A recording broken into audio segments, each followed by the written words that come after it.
a resident voter that live fairly close to the plant. First I want to thank you all for coming out here again. We're getting to know you. It can't be fun to come here and listen to the same thing over and over any more for you guys than us. We have to go through this. For the record, I'd like to look at the autism rates in the surrounding community. There's definitely displays there. Same with cancer rates. 3 of the neighbors who are lifetime non-smokers have had lung cancer. The quarter's records of violations is massive. I can't read the whole thing now. The pollutants fermenting creek, saline, maintaining specifically pollutants in the groundwater in and around Lehigh. The layer of the topsoil you mentioned is not going to cover everything for the local now. Their background of using lawyers to stall cleanups rather than actually cleaning up their messes. They use legal shenanigans and refiling papers. And that actually leads to the probability that rather than clean up, which a lot of them operate up there for years, their behavior is likely to get them shut down. The Office of Mining letter that's taking them off the list of consultant to the state, the Sierra Club lawsuit, numerous lawsuits against them. They've been a bad neighbor, bad actor in the neighborhood. Again, if they had just cleaned up and let us breathe clean air and not polluted our water, none of us would be here, and we'd have a much more peaceful situation. So this may be a big waste of time, or maybe all you need to do is just tell them, look, we can't operate that way. I don't know if that's where the scope of the are. And the last thing is the lack of a single smokestack makes it impossible to monitor what's actually coming out of it. We've heard reports about reduced mercury levels, dust levels, things like that. Those of us who live here don't believe it for a second. We've been listening to falsehoods and misleading press for, in my case, 20 years, and I just don't believe it. My name is Henrik Westling, and I'm also a citizen of Cupertino and plant manager of the Lehigh Community Board. Tonight we're talking about the Master Reclamation Plan, which summarizes previous submissions and describes our plan for restoring the lands on our property when mining activities are completed. We are working with environmental scientists and biologists to carefully select seed spores from native plants best suited to the Cupertino climate, and conducted a solar radiation study to understand the regional sunlight patterns for maximum plant growth. You should all know that Lehigh has been recognized and has received awards for our reclamation work. In fact, the Office of Mine Reclamation currently uses images from our Reading project as an example of reclamation excellence. Why? Because we're good at this. We've heard tonight some comments about permanent creek. I like to set the record straight and make a few important points.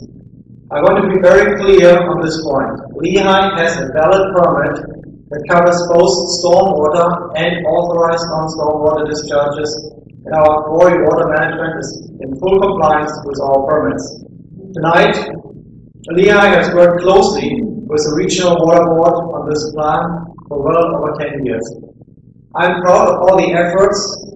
We've managed to meet new stringent EPA standards long ahead of the 2013 deadline and cut our mercury emissions by 90%. And all that while we continue to provide globally more than 7% of the cement to Santa Clara County. Thank you for your time, and I appreciate the comments from the public. My name is Mark Howell. I'm the Director of Land Use Planning and Permitting for Lehigh, Hanson's West region. Appreciate the opportunity to talk to you tonight about some of the key aspects of this Reclamation Plan amendment, which I think are responsive to many of the comments that the county's received before during the scope of the process.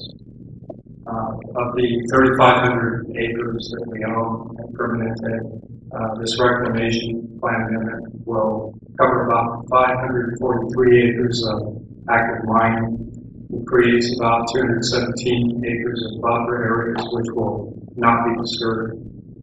The proposed plan does not provide for new mining anywhere on the property, and it simply incorporates current SMART standards into the Reclamation Plan.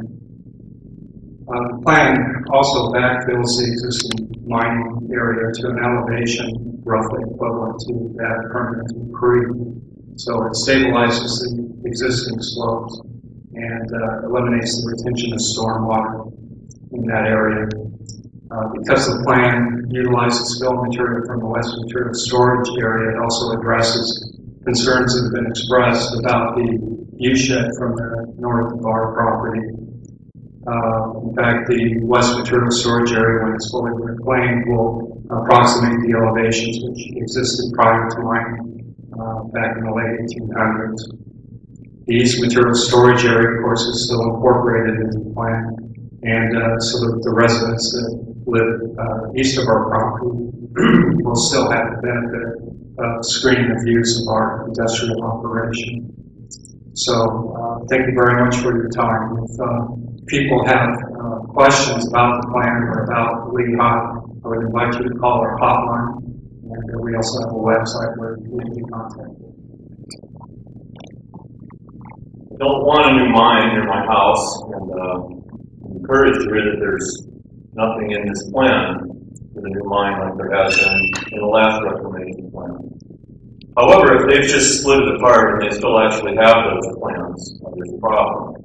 If they have plans for a new mine and they have not included them in the proposed RPA, then the proposed RPA is clearly illegal because it's piecemealing under CEQA. No new mines must be stipulated in this RPA. This RPA must also show how they will comply with the Federal Clean Water Act. Continuation of the illegal pollution to Permanente Creek is unacceptable, and Mr. Westling has not been truthful tonight. The 20-year timeline is unacceptable. The area surrounding the facility has suffered cumulative damage for 100 years, and this must be corrected without unnecessary delay. Presently, the site is not only a dead zone, but a festering sore that infects the air, water, and land surrounding it. Is there really 9 years of limestone left? The EIR should compare actual versus 85 Reclamation Plan estimates to evaluate the credibility of the new plan. I think Lehigh just wants to delay the reclamation. Lehigh's compliance record is also an issue for the EIR because of the exceptionally poor record on multiple fronts. A comprehensive analysis of Lehigh's compliance history should be made part of the EIR. Effectively, Lehigh has been unregulated under SMARA, and I have a couple quotes from the state. First of all, from an executive officer's report dated July 13, 2006. Furthermore, there is little evidence in the administrative record demonstrating that the county has the understanding or will to enforce SMARA. Secondly, in a letter dated July 20, 2011, the third paragraph says, while still under the October 10, 2006 order to comply, the operator expanded operations outside the approved reclamation plan boundary and began dumping materials in the East Material Storage area. And that was while the public was making a big noise about it and trying to fight it, and they just went ahead and did it anyway, showing real contempt for the public. Why are we to believe that this new reclamation plan will be anything but a piece of paper? This concern is real, and it's not reasonable to ignore it in the EIR. I just have a couple of questions here. The area that Lehigh plans to excavate into the southeast corner of the main pit, I'm wondering if that area is on vested land or will permanently be there. I know there's some parcels on that property that are not vested, and I can't remember the numbers now, but I'm interested in that. And how deep can the pit go? Is there a limit to the depth? Can I go on indefinitely? Yes, you? No? Okay, no limitation, okay. And I'd like to look at the cumulative effects of the mining and the storage areas and storage facilities. And also what happened to the 1985 Reclamation Plan, or the East Material Storage Facility. I think we can all agree that has failed miserably because there's nothing on there. Does that just go by the wayside now that there's a new reclamation plan? Does that ever get addressed? And what happens to the bond money or whatever is put aside to reclaim that? Does the county get that because it hasn't been reclaimed? Or does that get rolled on another 20 years or so?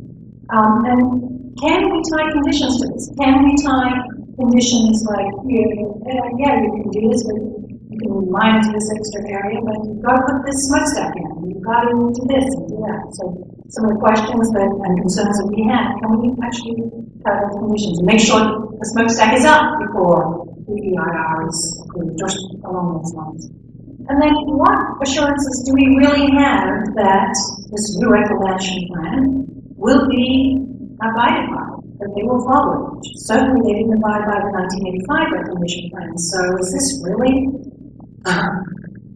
worth all the time and effort we're all going to if Lehigh can say, well, yeah, we did the reclamation plan, but really, we got away with not abiding by any reclamation plans, so why do we need to in the future? So I'd like those questions.